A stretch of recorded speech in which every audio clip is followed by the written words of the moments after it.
y'all, the pot is hot and it is getting lit up in here. I can't believe that these traders are going at it like that. I mean, I thought we was a little family going on, but once you start sneak dissing somebody, especially somebody that you in cahoots with, all bets are off and the gloves are off and it's time to go at it. I mean, look, let's take a walk outside. That's what Pedro said. Catch me outside. And then you gonna go slipping in that snow, girl. Welcome, y'all. We back at the DeAndre Way Show, and it is time for the Traitors Season 2, Episode 4 recap. Yeah, we got the special effects popping, y'all.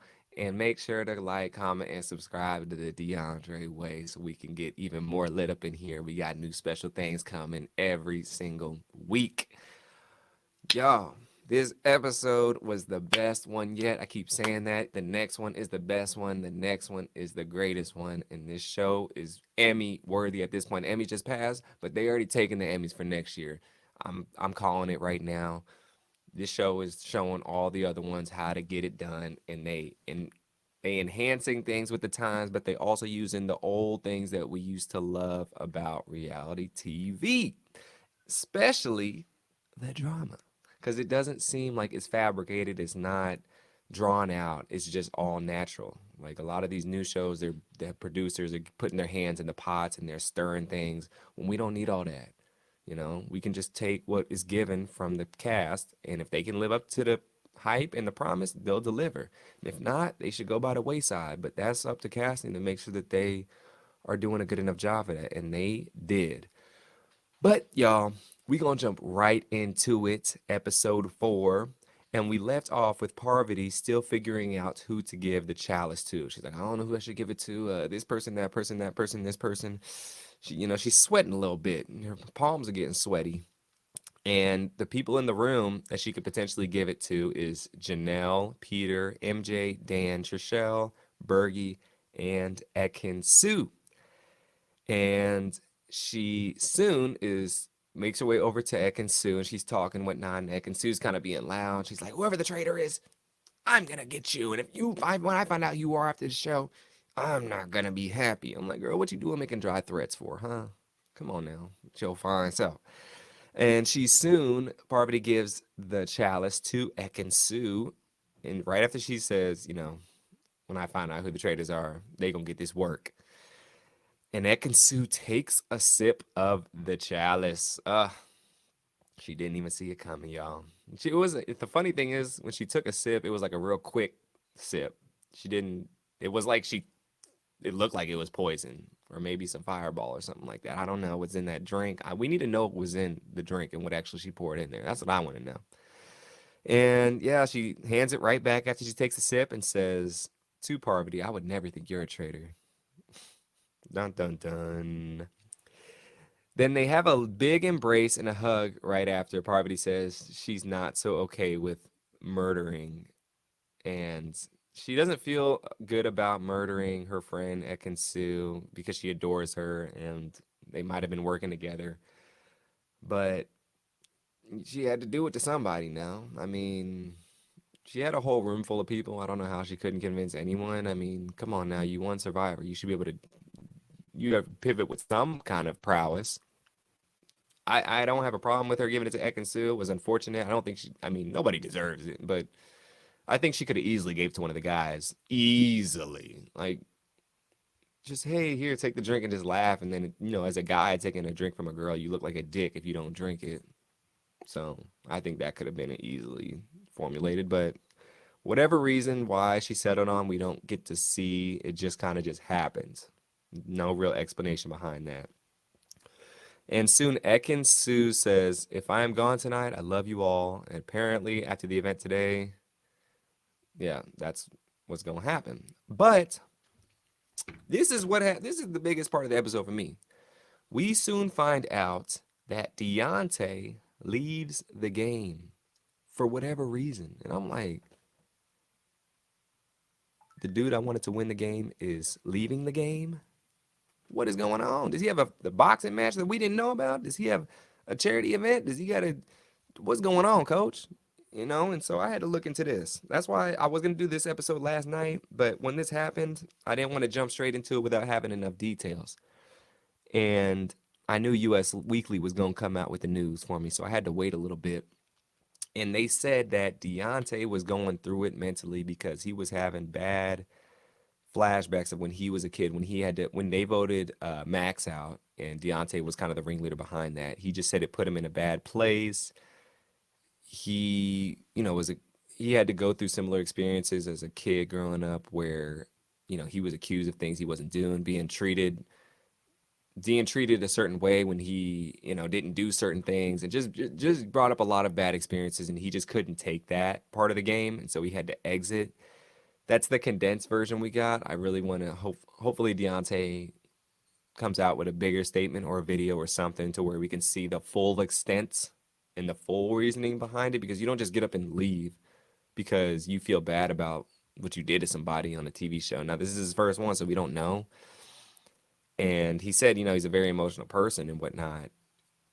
And yeah, we know him because of that. But just to get up and leave out of the blue, and they didn't even like discuss it really. It was like, oh, Deontay has left the game, and that's it. We didn't get no explanation from the show, which they're respecting his privacy. Like people are like, why can't we find out more? They're respecting the dude's privacy, so let him have his moment. But that was disappointing. I wish. I don't know. I just wish they could have given him a statement on leaving. And if he said no, I don't want to do that, I understand. But dang, that puts a damper on the game because he was such like he was a cog in this wheel that was so different that we never really get to see. He was a force that was just in its own in its own way completely new. Like we've seen professional athletes on shows before, but we ain't seen nobody like Deontay. I mean, he's an Olympic bronze medalist. He's a world heavyweight champ, and he has a personality. A lot of athletes that go on these shows don't really have that great of a personality. I mean, Terrell Owens was entertaining on the Challenge Champs vs. Stars. We've seen some pro athletes on Big Brother before. I'm trying to think, who was it on Big Brother? Not Dennis Rodman. I don't remember. Was it Dennis Rodman? Dennis Rodman's interesting too, though. But we've seen some more former athletes on shows, like last year, the diver. I can't remember his name, but he was on it, not entertaining at all. And Tom Daly, I think that's what it was, the swimmer or diver. It's not entertaining. So the rare form that we get that, I think is, it's lightning in a bottle. And it's unfortunate to see him leave the game so soon and so abruptly. Because I think he had a chance to go really far. But we find out that Dan and Phaedra are the first ones in the brunch room the next morning. And they don't know what Parvati did. They're talking like, what do you think she did? What do you think she did? I didn't do the challenge. So they're just as clueless as everybody else is. And I'm like, dang, did you guys not pay attention to Parvati at all? Like, she has the chalice and she's doing it. Why would you not see what she's doing? And Dan was in the same room as her. So how did you not notice what she was doing? But Dan is aloof at this point. Then Parvati walks in next. So it's interesting to see all three traders walk into the brunch room first. No, they didn't have that happen before. And I don't want to say it's a giveaway, but if I was a trader, I'd be like, look, this is a little sus, I mean, we got to be careful not to be kikiing too much. And Parvati reveals that she gave Ekin the chalice to drink out of. And Phaedra is so dramatic. She's like, oh, Lord, not Ekin, Jesus, please, baby. She is, she's clowning right now, y'all. She's definitely putting on a facade that was her baby and that was her number one. But Phaedra's a little dramatic, and that I like that too. It's funny, she's joning a little bit. She's definitely putting some extra hot sauce on that chicken.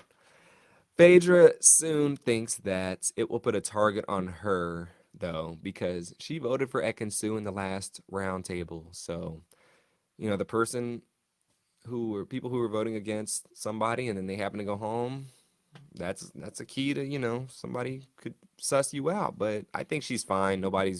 She wasn't the only one to vote for her, I don't think, or to suss her out. So, and I think she's fine. That wasn't the biggest deal. The person who got voted out is the people who remembers everything because of that. The person who got voted out and the votes that got put on them, those people who voted for them are the ones that remembered the most because they either messed up or got it right, and they all messed up. Soon, Bernie and Janelle walk in next. CT and then walks in and notices that a lot of the guys are going away and all the Bravo people are still there. So we got the housewives people. I believe there's four of them. You know, they're just sticking around and just maybe they all are the traitors. You know, one of them is, and they just chopping it up and saying, "Look, we ain't on Bravo, we on Peacock, but we about to take over Peacock." I don't know if Housewives is on Peacock. I know Love Island is on Peacock, but they trying to take over the network. They doing it one step at a time. So they doing a good job too. They're doing a good job. I don't watch Housewives, never really have, but I watched Love and Hip Hop. That's the only semi Housewives show I've watched. But yeah, maybe Housewives is where it's at, y'all. Maybe we all, maybe the ones we don't watch it, we missing out. Maybe you have to check it out. Y'all Housewives people, tell me, is it worth watching? Which one? Is Beverly Hills or Atlanta or New York or whatever? There's a million. Soon we get Janelle says it's obvious that the Bravo people are working together, and you know the Housewives, like I said, and she says the gamer clique, which is CT, Dan, Sandra, and Parvati. So those are all the Survivor people, the Challenge people, and the Big Brother people. But Janelle's a gamer too, so I don't know if she included herself in that as well. Yeah, I don't know. She didn't include herself in that, so that was interesting. And then there's a faithful clique, which is Trishelle, Peter, John, Kevin, and someone else. Barry, Bergie, Bergie. Every time I put Bergie, because when I do these, I voice record my notes. Bergie's name just does not work. I don't know why, but it just doesn't. Um, but yes, that the faithful clique. I don't know how they became the faithful clique. Because Trishelle is a challenger too, so wouldn't she be? Shouldn't she be in the gamer group? Yeah, I don't know. I don't know how they came up with this faithful clique. I don't know. I wish we got to see more nuance of how people got aligned with certain people. We kind of missed that, except for the general. Oh, you were on my show. Let's be an alliance. We don't get the intrinsic versions of why people are with each other. And Sue Winston Phaedra is concerned that she's going to look suspicious once Ekansu is gone to everyone else. I don't think everyone's going to be looking at her like, look, there's still plenty of people in the game. Ekansu was not the most popular person and well liked, so I think she's cool. But, you know, you're going to be paranoid in a game like this, especially when somebody you want to go home goes out and you're a traitor. I would be a little concerned too, so I see where it's coming from, but I think she's fine. John is the only one not to walk in at the end, and everyone is confused. But because we then would look like, oh, is John eliminated? And then John walks in, and then Ekin Sue walks in before John. So when Ekin Sue walks in, we're like, huh? I mean, I'm like, so did it not count because Deontay went home? That was my first initial thought. Like, okay, Deontay went home. They canceled the elimination because on the challenge, a lot of times when someone's eliminated, but then someone voluntarily goes home, they are safe. And same thing happens on Big Brother before. You know, a couple seasons ago, Big Brother 24, when Taylor was essentially voted out, she didn't go home because this other girl self evicted. But then they had like a battle back challenge anyway, so she wouldn't have went home anyways. But look, end of the day, nobody went home because that's what I was thinking. Nobody was gonna go home because Deontay went home. But everyone's shocked and lives on and everyone's confused, but we find that the host Alan soon comes in and says someone was poisoned last night and will die today with the poison still in them at the table, but they're going to be here for a while and we don't know who it is that's dead, but they will be dead later during or after the challenge. So I like the twist. I like this twist. They doing a good job on these twists, y'all. I'm definitely a big fan of it because then you can get more everyone can get the information they need except for the person just being gone. You know, we've had three people, two banishments in a row where it's like, okay, they wake up in the morning, they're gone. But this time it's a little different. So this is a nice little twist. And Tamara says if she was a traitor, she would totally poison Kevin because he's so annoying. I don't see what's super annoying about Kevin. We don't get to see how he's annoying, such an annoying guy. I mean, I don't know if he's talking about his bling empire too much. You know, he's flaunting his stuff too much. we don't really know anything about Kevin. If you watch his show, let me know if he's annoying on the show because I have no idea. But yeah, very interesting. So then, yes, we get Tamara once again. She's bringing up Kevin because he's annoying and she thinks he's a traitor and this and that and the third. So she's rounding the troops against him. So she's the one who starts this initiative against Kevin. And like, I don't know why everyone when they hear her pointing these fingers, they're like automatically listening to her because then that gets the sense off her because I think she gets no votes this whole episode. She hasn't got any votes at all. And she's the one pointing these fingers, but nobody's pointing them at her. It's kind of strange to me. Why is she getting this little easy pass going on? Why is she getting, why is she on easy mode and everyone else is playing on hard mode? I'm curious to know why, because she hasn't done anything or acted upon, she hasn't got anything right either. Everyone she's accused has been wrong. So why is people believing her and following her? And like maybe you're accusing all these people, maybe you're the traitor. I don't see anybody say that to her. Are they scared of her? Does she have a bag of tricks up her sleeve? Does she have dirt on everybody? I don't know. But it's very suspicious on why she's able to get away with this. And not someone like, I don't know, maybe Sandra or MJ. MJ is getting accused a lot. And she points a finger and she gets in trouble for pointing fingers. Why isn't Tamara getting in the same trouble? I don't get it. I don't get it, y'all. But there's an underlying tone that we need to figure out what's really going on. Soon, everyone starts saying that we need to get the traitors. We need to get the traitors. Everyone's freaking out, like, oh my gosh, we're blah blah blah blah blah. We're getting them wrong. Well, of course you are, because y'all are listening to the people who are accusing everyone else and just running with it. They're just running with it. Everyone's running with things because they don't want to put themselves out there, and I get it. You got to hide. If you vote out a faithful and it's not you, good for you. But eventually, that trend keeps happening. You're gonna be next soon if you don't figure something out. Janelle says that she never trusted Ekin because she seemed like an odd duck and is getting too gritty and excited when she speaks. Okay, Janelle, she's pivoting with the right amount of prowess here. I like what I see. She's definitely smart and she knows something that we don't. And she's seeing some things that we as a casual viewers don't get to see.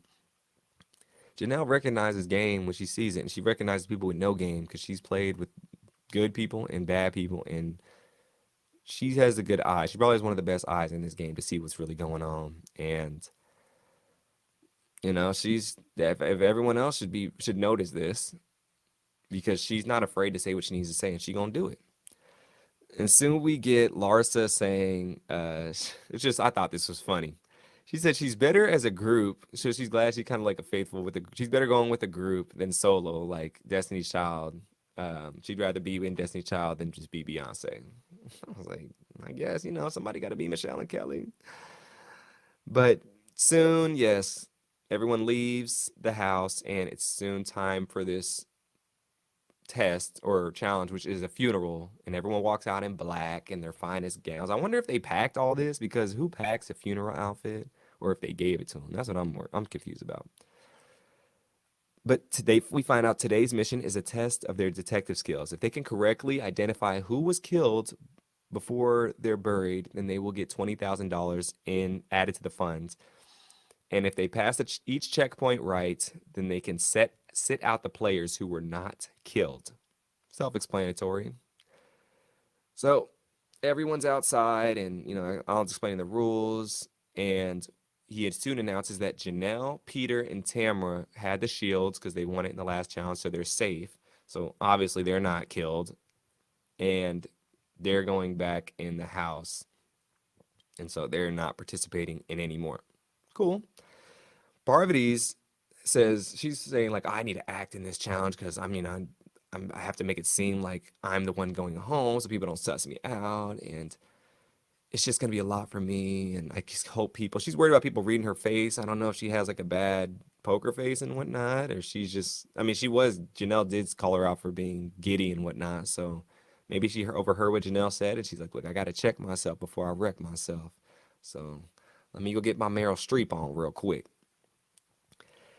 And yeah, she says, well, we move on to the challenge. Essentially, she doesn't. She just keeps talking about how she doesn't want to be sussed out.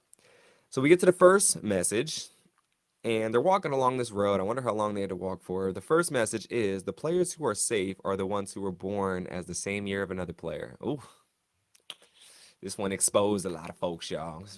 People was lying about their ages, and so they got to fess up now. Well, it's really time. That would have been funny if somebody would have lied still about this because they're like, I don't know what year I was born. Were you born in this year? I'm like, I think I'm like, stop acting like y'all don't know y'all ages. Stop it. Look, we all do it. It's fine. You turn past a certain age, it's common law, y'all.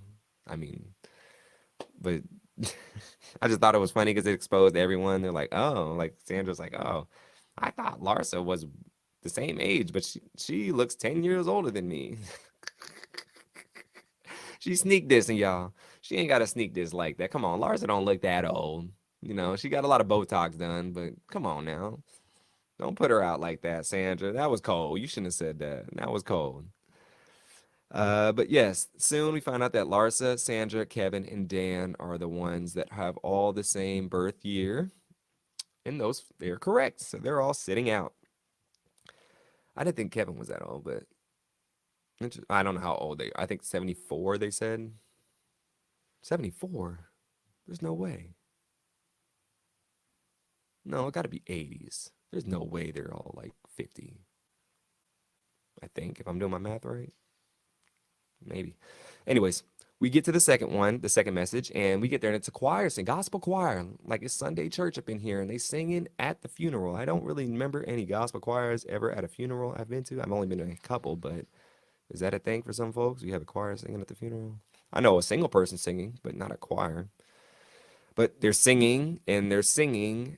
Uh, did Johnny Bananas trust? Who did Johnny Bananas trust the most? Who did Johnny Bananas trust the most? And that's obvious. Duh, CT. I mean, who? Why wouldn't he trust CT the most? He's done the most shows with him. Come on now. And it's two people, and they pick CT and Trishelle because they both did the challenge with him. Very simple. And CT's like, I don't really think Johnny trusts me the most, but CT, you got to remember, this ain't the challenge. You know, if this is a challenge, it'd probably be a no. But this is a new show, and everyone's correct. Very obvious answer. There's only 3 challenge people on the show, and y'all are the only 2 left. Very easy. The third clue is that the players that are safe and not dead, who ran through the scarecrows dressed in red? That was a riddle, but it kind of had to rhyme. The players that are safe and are not dead, who ran through the scarecrows dressed in red? Okay, so we figure out, like, duh, who was wearing red? Oh, I was wearing red. Like, it was only the challenge was yesterday. It should be easy. But yes, we find out it's Phaedra, John, Bergie, and Sheree. And Trishelle thinks that everyone is being over the top and extra dramatic. And she's just kind of over it at this point. She's like, can we get on with it? And I don't see how, if the checkpoints can't be that far away from each other, because we see the people who are done with the checkpoints earlier peeking over, like they can still see what's going on. So either they're allowed to, they're stopped there, or they're like slowly creeping up to see what's going on, or they got really good eyesight, or they're the clues are so close to each other. So that's interesting, but we don't really get to see the distance. There's a couple shots that they don't look that far away. And now there's only 3 people left after that, which is Ekin Sue, Parvati, and MJ, the 3 women. And people people are sussing out MJ and thinking that it's her. You know, Janelle thinks it is too, and so does CT. Janelle says she is so useless in the competition, and she's a messy game player. Janelle is just throwing these shots like Tom Brady throwing touchdown passes to Randy Moss. She just keeps on throwing these shots. I'm like, dang, Janelle, chill. What did she do to you? When she's saying all these things, I'm like, I just want to see some moments or flashbacks or something where she's doing these things and it's getting on Janelle's nerves. I mean, it's just like we're missing a whole storyline of why she's so upset and why she's so hell bent on getting this girl out the game, because is just a lie. Like she has have almost all her confessionals are just her talking shit about MJ. I don't know what's going on, but I'm trying to see a celebrity boxing match soon. Maybe Deontay can set that up, or a Traitors boxing match per se. And so when they get up to the last message board, they see three coffins. And so they each must get in the coffin, and they're all kind of freaking out, like, "Oh my gosh, this is actually like real. I like this." But I'm not a big fan of getting in those coffins too. Look, I get a little claustrophobic if I'm in closed spaces, and getting in a coffin. I've always liked Fear Factor. That was my favorite show. But the one challenges that I did not like was when they're put in coffins or they're put in small spaces and they have to sit there and they're buried alive, or they just have to stick there and then there's bugs crawling over them and you can't move. Like I probably would have to tap out of that one because that's just not the move for me. I mean, mm-mm.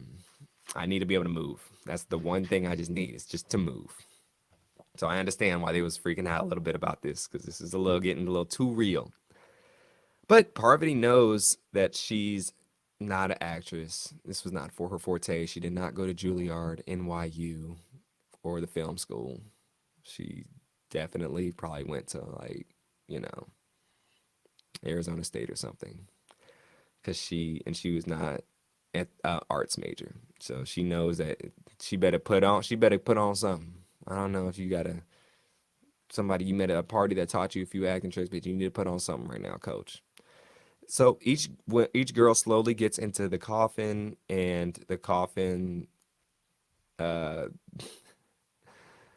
they set the coffins down, and MJ has a phobia as well because it looks kind of creepy. And what the rules are for this one is players, everyone else who made it through already, who's like out of the game, they all come back. So apparently, it looks like they are following them. That's why they're so close. But they all pull up to the coffins and they must put a black rose on who they think is the one that's killed. So I wouldn't say this is exposing people's hands or cards. You're just thinking who it is and who cares, except if you're the traders. If you're the traders, you kind of got to follow suit with what's going on. And if they're correct, they get the $20,000. So, and if they're wrong, they get nothing. And CT's first. He picks MJ. Bergie picks MJ. Trishelle picks MJ. Dan picks MJ. Everybody's giving MJ these roses like she's the sole bachelorette, and all the bachelors are just handing her these roses because they all want her. And Peter's having flashbacks. He's like, "I'm not used to giving out black roses. I need a red rose. What's wrong with black roses, Peter? You don't like black roses? Those are my favorite color of roses. They smell the freshest." But yes, everyone's just throwing these roses on her like outcast. And it's telling because the things that Janelle was saying earlier and she was projecting in her confessionals are coming to light. And once one starts, it's kind of like you don't want to be the person to switch it up because then everybody can look at you. So I don't blame. After the first two, three people threw it on MJ, it's like everyone else had no other reason to not do it because then you're showing your cards and you're showing your hands. The only person who really had to show their hand was CT. And that's kind of like Squid Game to an extent. If you're first in anything going on this, you're putting a target on your back because you're the only ones who actually get to see your card shown, have your card shown. So this kind of conclude to what can happen later, transpire later with CT, because this kind of could have exposed him a little bit. And this could be why MJ was feeling some type of way. Connecting the dots, y'all. We connecting the dots. But yes, eventually everybody ends up putting their roses on MJ. Nobody puts Parvati or M or Ekansu. And MJ is like, she's like, "Oh, I'm at my own funeral. Like, it's beautiful yet torturous. Everyone's picking me." And she can feel the roses just plopping down on her, even though she got her eyes closed. And I'm sure she's peeking an eye open, like, "Y'all, really?" And I probably told him not to talk, but Ekansu's like, "Oh, I could be safe. Like, I could be fine." And yes, once we find out that the conclusion is MJ, but soon The host slams the coffin door shut on Ekin Sue, and she is banished and slash killed.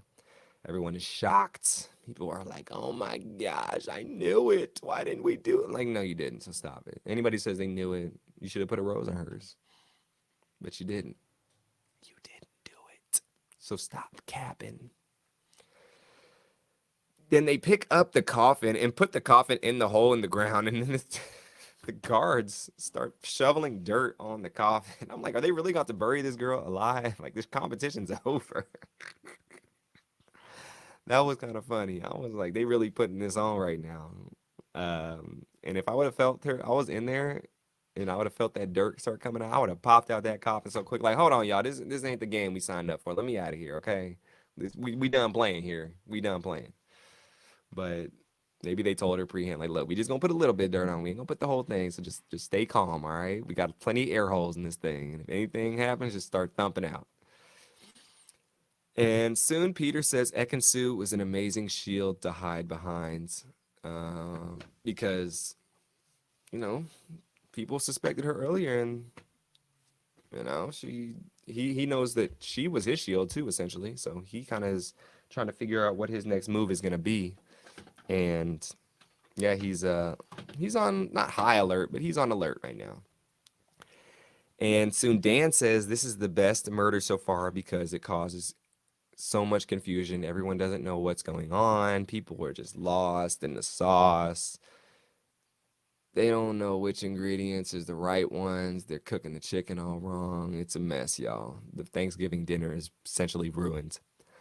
And Larsa soon brings up the fact that it has to be a strong man because there's all these other strong men being gone. And so the strong man wants to eliminate the other strong man because he's the only one left and he's the only one that people will need.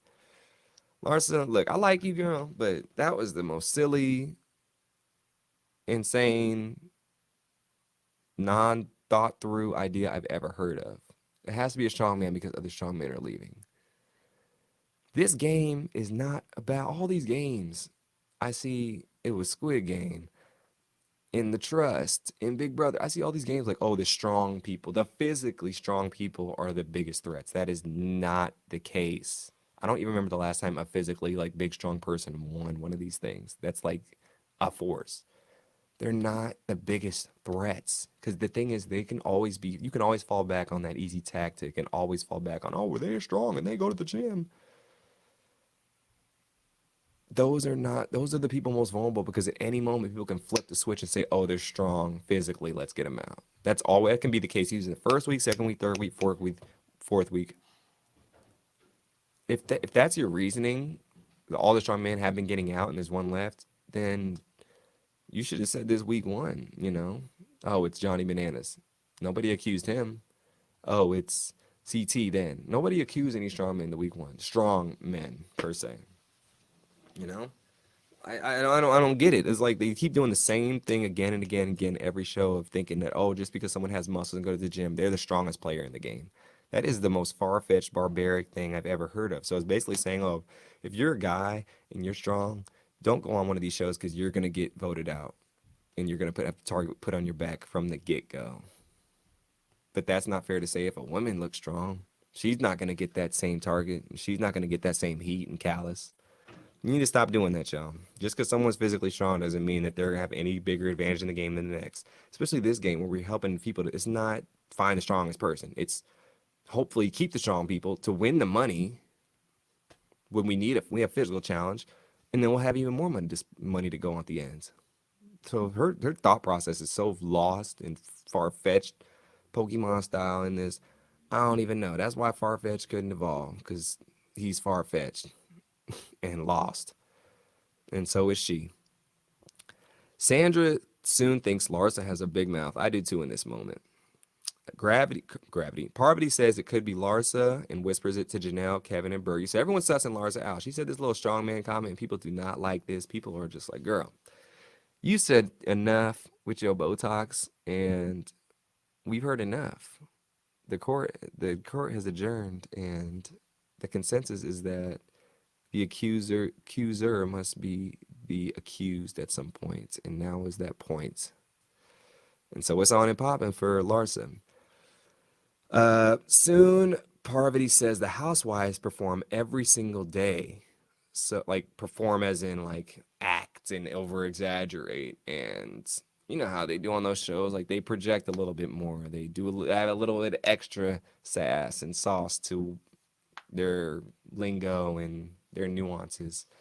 And that's Parvati's reasoning of saying, it has to be one of them because of that. Now, her saying this, and it's subliminally also about Phaedra, who is a traitor, not the best look. I wouldn't have put all the housewives in a nutshell because it could accidentally fall on to Phaedra.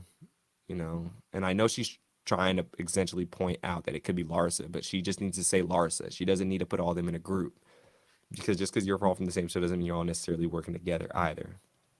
Especially housewives. They're all from different housewives show. They're not all from the same housewives season. Just because you're from the same realm of shows doesn't mean you're all friends. Simple as that. Just like all the gamers, just because you're from different shows that have competition doesn't mean, oh, let's all work together. That's so loose. And these people are reaching it for straws right now when there's nothing left.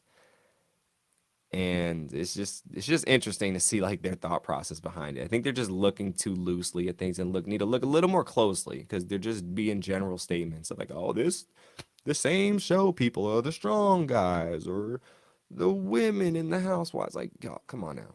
Like, can we think a little bit and use our brains just a little bit more, please? Because the strategic implementation is definitely not implementing. And so, yeah, we continue. And Janelle, she also says Larsa gave this was also silly by Janelle to say this. She says Larsa gave cheers to Marcus in the morning breakfast and they all drank tea or coffee or whatever. And that's could be the poison that she gave. Yeah, Janelle. Everyone took a cheer and a toast. So if that's the case, everyone is poisoned. They all had on a regular same white teacup. So what are you talking about? That didn't make any sense whatsoever. And that happened in the morning. Now look, the faithful do not know when the traitors were given this assignment of the chalice. But come on, Janelle, you guys are reaching hard at this point. You're reaching real hard. Like you stretch over here. Like you Michael Jordan in Space Jam. Chill out, all right? Chill. Y'all these theories are just laughable at this point. They're laughable. Larsa is soon more convinced. She's still convinced it's a man. It has to be a man. Johnny Bananas is out and Deontay's out, which they don't. I don't know if they were told how Deontay got out, but Deontay's out. And then I guess Peppermint's out. Look, let me no disrespect, no disrespect. Uh, but yes, other strong men are out, and that's what's popping right now. So that's her theory. That's not my theory. That's hers. That's all I'm saying. But she tries to gather all the women together and says, we need to vote a man out. I don't like that either. Silly, ridiculous. She does put it down to Dan and CT essentially. And she's like, it has to be one of these two. We need to pick one. There's no way it's not one. Now, you picking it down to two guys that could be possible traders. Look, I wouldn't be shocked if CT or Dan was one. Dan is one, two, and I wouldn't be shocked if CT is one. But your inclination and clue that it's just a man is kind of ridiculous. And you need more evidence, like CT said, based on your claims. You're just throwing darts out there and hopefully you hit a balloon. Like, come on now. Just give something, please. So, yeah, she narrows it down between Dan and CT, and she settles on CT, but MJ is spreading word around that Larsa is doing this. And, yeah, MJ, I mean, look, she's like, look, that's not homie. CT's my dog in here, and you throwing this man's name out there like chopped liver. I ain't having it. And soon it is time for the round table meeting. Parvati's trying to break the housewives up, so she says, like, I'm going for Larsa. Like, it has to be one of you four housewives. And it's on and popping. I'm drawing the line in the sand, essentially. Janelle speaks first, and she says she needs to go off someone who ate something or drank something. Janelle, come on, girl. I know you didn't say that. So if you ate something or drank something, that means it could be you. Come on now. No, come on now. She says breakfast something was suspicious. Marcus is murdered, and Larsa gave everyone a toast. Now, come look, Janelle. I know that you think you smart in Inspector Gadget, and you are smart. Janelle is smart, but this was just probably her worst take of the whole game so far. Larsa would not have murdered Marcus under any circumstance this early in the game because if she was a traitor, she could use Marcus till the end. Just use him because she could get him off the scent of the other traitors. So why would you eliminate your number one ally so early in the game? That was insane. And if anyone listened to Janelle on this, I'm surprised they didn't flip the script on her like Janelle. You are tripping. You must be the traitor because or have a brain for thinking that theory up. Ridiculous. I mean, the Botox is getting to everybody's head right now, y'all. I don't know what they're putting in that stuff nowadays, but it's a little dangerous. Peter says no one would suspect her for murdering Marcus, and it would be brilliant to do. Peter, come on now, y'all. Come on. The strategic implementation is at an all-time low at this round table. CT says to Larsa essentially, why does it have to be a big guy? Because Larsa insinuates that it has to be a big alpha male guy, and it doesn't. And the big alpha male guy that's the traitor doesn't need the other alpha guys. It just needs him. And CT's like, huh? That makes no sense. You have no proof. You have no claims. You have no facts. You have no receipts. You ain't got nothing but your mouth and your Botox to go off of. Stop it. Larsa says CT told her that he was an actor, and he has her fooled. Come on now. I think they losing themselves in the music right now a little bit, especially Larsa, because why would CT out himself for being an actor, knowing that that could be used against him? He's not that stupid. It's just something that he does as well. Occupate his occupation. I mean, is he supposed to lie if he lied about what he did? And somebody's like, oh, well, CT's really an actor. That would have put him in more hot water. You think just because someone's an actor, they're automatically going to be a traitor? That's the simplicity we're going off of. Nobody's digging deep into the hole and really finding the substance that's something that's in the apple. You got to get all the way inside the apple to get the seeds. Any kind of seeds. It's not going to be around the surface. You got to look deeper than that, especially when it comes to a game like this. And I feel like everyone's just throwing things out there because they don't want to be the next one that's caught off guard and then killed. But if they really just think a little bit and watch what's really going on, they'll understand this. And just the obvious choice isn't the best choice in this. Like it's not that obvious. It's not that simple. I'll just put it's not that simple. It could be that obvious, but it's not that simple. When somebody called out Dan because he's real quiet and whatnot, and she doesn't say nothing, they're looking a little deeper into the surface at that point. Or something that somebody did. For example, when Peppermint slipped up, they're looking a little like, oh, you slipped up and said this. That's looking a little deeper. I don't blame them for putting out her because she made too many mistakes and played like a rookie, which she was. But I just don't see how you can just get something so basic and so simple as in the reason why somebody should be a traitor. Doesn't make sense. CT said there's no evidence and it's just a hunch. Larsa says everyone will see the truth and she knows CT is a traitor. Kevin says he doesn't like the strong man theory, but MJ says it would fit if it was him. I agree with Kevin. I don't like the strong man theory either. And MJ's tripping right now. I don't know what she got against Kevin. I don't know why everybody got against Kevin. I don't know what it is. Is he looking at people the wrong way? Does he talk with an attitude towards people? Like, what is annoying about this man? I need to know. And Kevin and MJ get into a little bit, and Kevin says, why would you think I'm so insecure that I'm threatened by another man? And Kevin says if he was a traitor, he would get rid of MJ first because he finds her highly annoying. Oh, he got her with that one, coach. He, he got her with that one. He's like, oh, you want to throw one? I'm going to throw two even better at you, girl. Come on, you can't dodge this. I might have to watch Bling Empire. Maybe a couple episodes to see because Kevin, he got that lick back real quick and swiftly with it. And he didn't miss. He did not miss. Tamara says Kevin overreacted and didn't seem to be real at the funeral. Okay. Everyone's overacting, Tamara. Parvati also is again, Tamara throwing people's names out, no one's throwing it back at her. Because Kevin, look, he already threw it back at MJ, so like he'll save Tamara for next time. Parvati also knows throws Kevin's name out there, but also throws Lars's name out there as well because of the housewife. So Parvati's throwing shots at Bling Empire. She's throwing shots at the housewife. She's just throwing these shots like the darts, man. Come on, like I don't know what she's doing. She just needs to kind of lay low because she doesn't need to do all this. And she's trying to keep the scent off her, but Parvati, like nobody's even looking at you. Nobody said your name. You have CT that's been accused.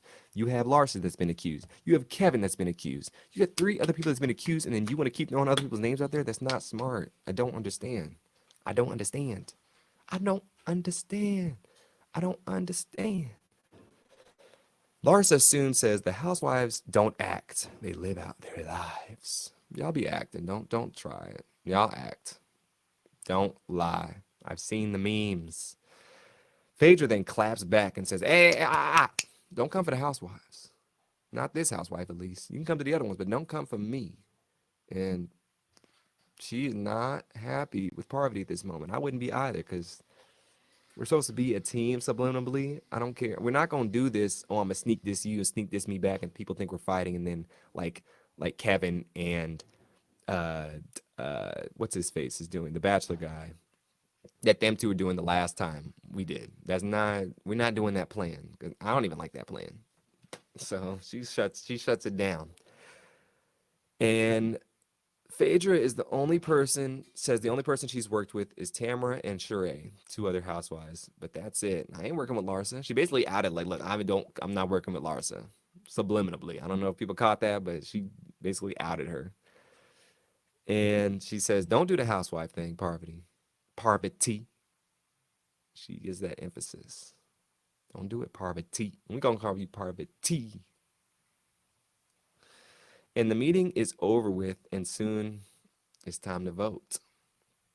And Phaedra is livid because she's bringing the heat her way. Because Parvati's bringing the heat. Parvati is bringing the heat her way.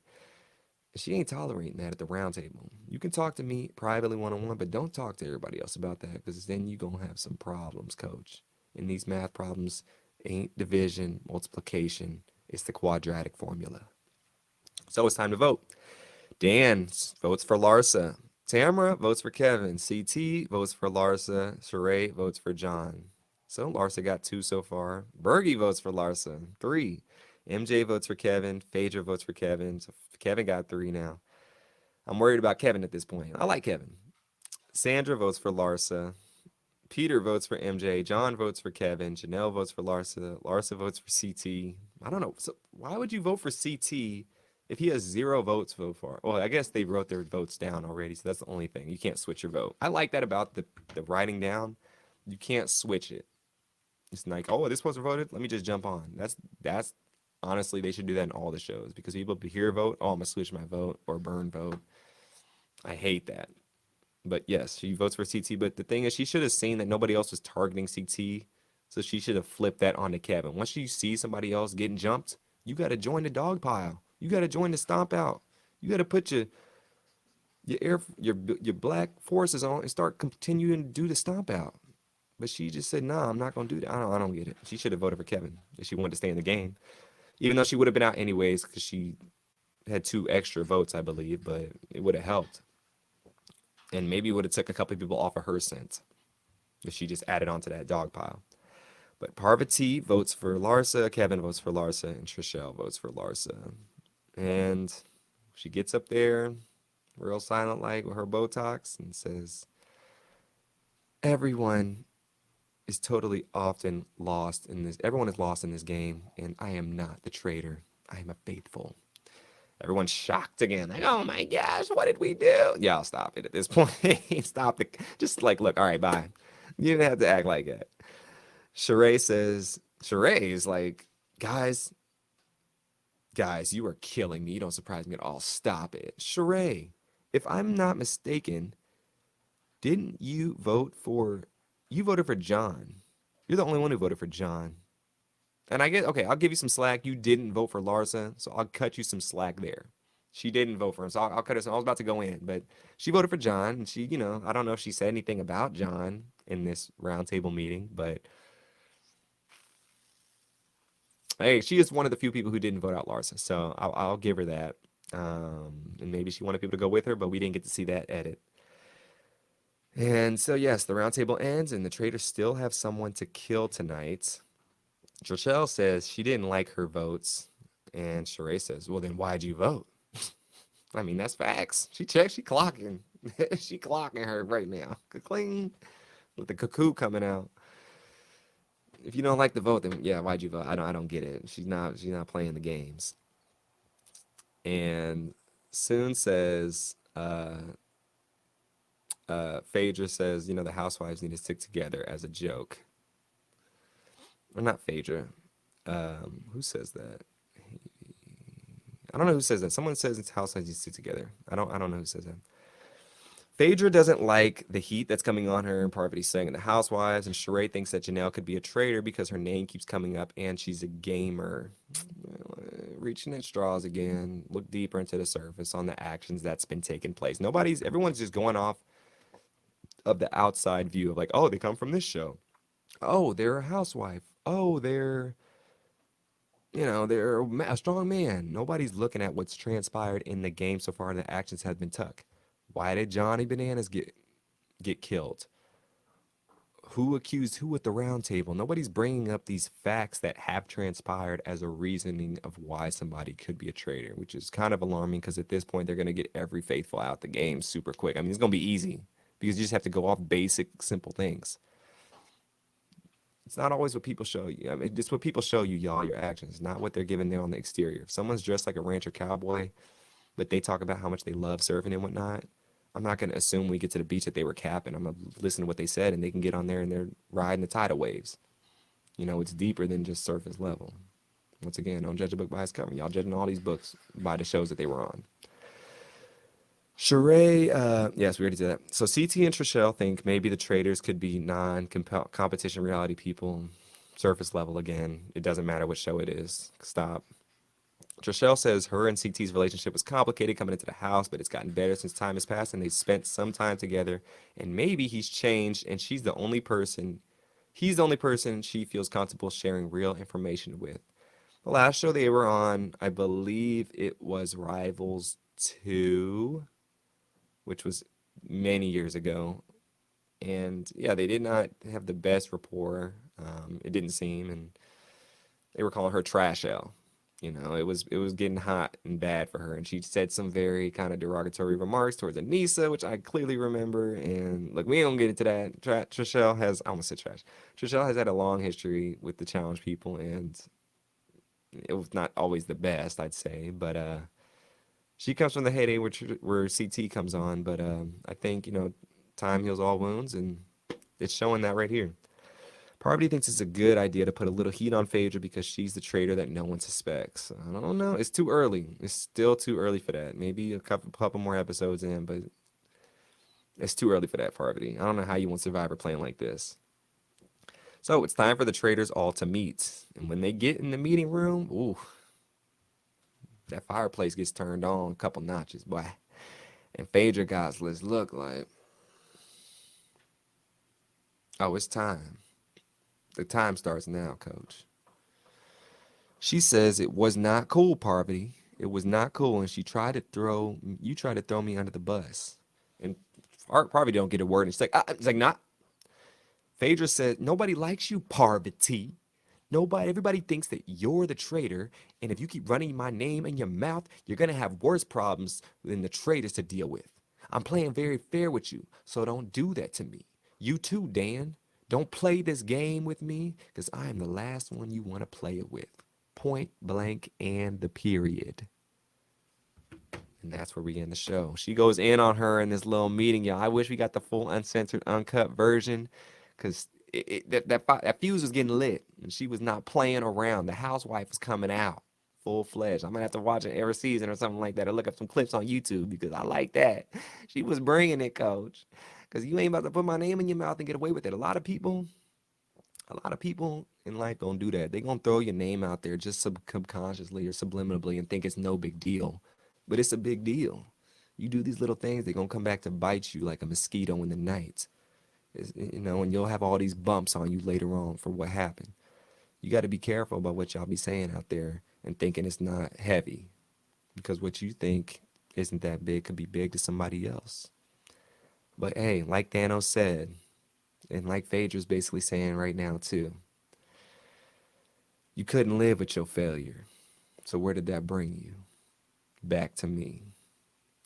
Thank you guys so much for joining me for this US Traitors Season 2 Episode 4 recap. It was really good episode, lots of good drama, lots of good, I guess not good gameplay. But good episode nonetheless. Hopefully episode 5 brings us more strategic implementation that we've been missing this episode, but hey, at least if it brings the entertainment, the drama, I guess that'll do for the lack of strategy. Appreciate y'all coming through to the DeAndre Way. Make sure to subscribe and join the Patreon because we got some exclusive content on there, some things coming up. Like I said, we have the Traitors premiere party coming up. It was supposed to be yesterday, but they moved it to next week. So we got that coming up with some exclusive things that's going to be on that page only, as well as some other things. And it's the Squid Game people, of course. We always got those people coming through, and they will be on there. But yes, thank you for joining, and I appreciate you joining the DeAndre Way, and have a wonderful rest of your day.